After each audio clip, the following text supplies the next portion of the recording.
Hello, wildlings. I'm your Creepsmith, and you found my Fear Forge. Lucky you. Tonight's story of a captivating captor, The Birdman, by Tiololo. 10-year-old Jack sprints along the sidewalk in a hurry, his eyes darting back and forth in terror. He can feel the pounding of his heart everywhere, in his throat, in his wrists, his chest. Kaboom, kathump, kaboom, kathump.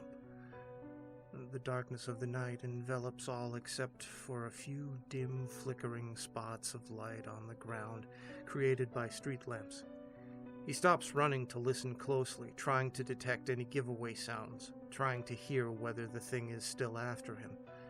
Stopping, even momentarily, was a decision which could have killed him, but luckily for Jack, the sounds are gone, this time.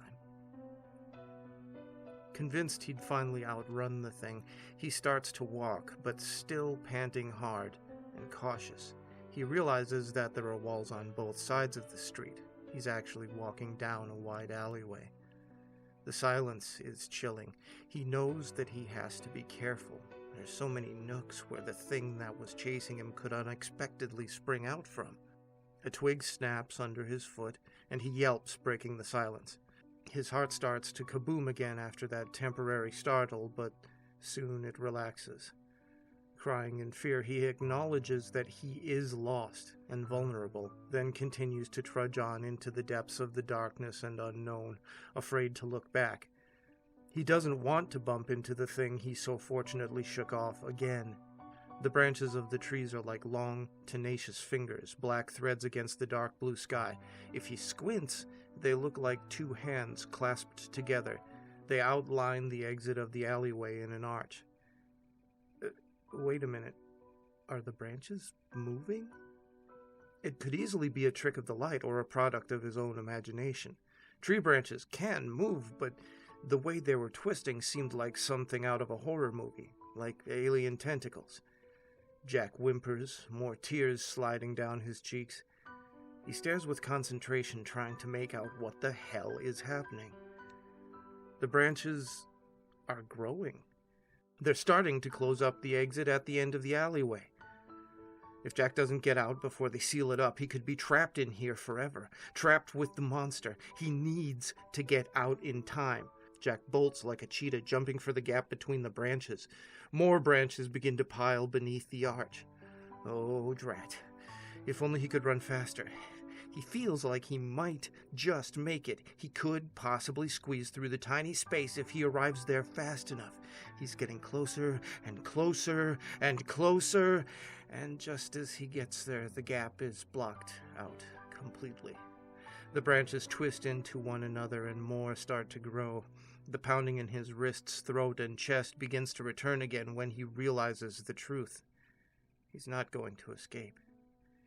He stands completely still, panting for a few minutes. Then he rummages around the branches and looks for openings in the walls, but there are none. His heartbeat becomes a crescendo, the kabooms and kathumps slowly rising in tempo and volume. He'd have to go back in the other direction.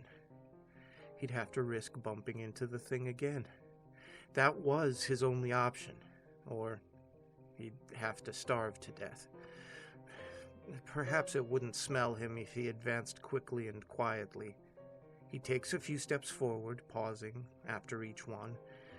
There's a noise behind him, a low, humming noise. Then he hears leaves crunching under footsteps and a light cackle. He turns around, but he's only greeted by darkness. He turns back, and a huge man is standing in front of him. No, not a man. It's the thing, and it's found him. The man is dressed in a long black gown tied at the waist. The gown's sleeves are huge and open up like loudspeakers when it lifts its arms. Jack looks up. The man has messy black hair which hangs low on its forehead and slightly beneath his neck. Large goggles are strapped to his head. Most prominently, a thin, curved beak protrudes from where the man's mouth should be. The beak is at least 3 feet long. This guy is the equivalent of a human scythe. Under the faint yellow lamplight, Jack can see that some thick liquid is dripping from the tip of his beak knife. He makes a mad dash away from the man, forgetting that the branches have blocked up the exit. But the man walks closer to him, and Jack tries to back away, screaming for help. He's only able to bunch himself up against the thick wall branches. He prays that someone is awake and will hear his terrified shrieks, but his luck has run out. The man knocks him to the floor, and he continues to scream. He feels the beak pierce his eye and yells even louder, this time in extreme pain, writhing and thrashing around. The Birdman pecks out his eye and swallows it. Then he stabs his beak into the bloody void where Jack's left eyeball used to be and sucks the blood from the hole using his beak as a straw. The Birdman then tears out his chest and stomach, tugging away long strips of flesh and muscle and intestine. Jack has stopped screaming but is still twisting around on the ground from the pain. Then the Birdman raises his beak for the final time and thud. A little girl passes out, lying face first in her own vomit. At least a dozen other children sit shivering in their cages, sucking in the snot from their noses, whimpering, eyes shimmering with fear. A fire blazes wildly beside them as they stare at their captor through the metal bars. "Okay, children. I think that's enough for story time today," chuckles the crooked old man. "And remember, don't you dare try to run away like Jack did, or the Birdman will get you." He points at the empty cage sitting in the corner of the room. Well, that's kind of sick. A creepy old man telling scary stories to a captive audience of younger people? Oddly, it seems familiar. Oh well, stay scary, wildlings, and make the most of your nights.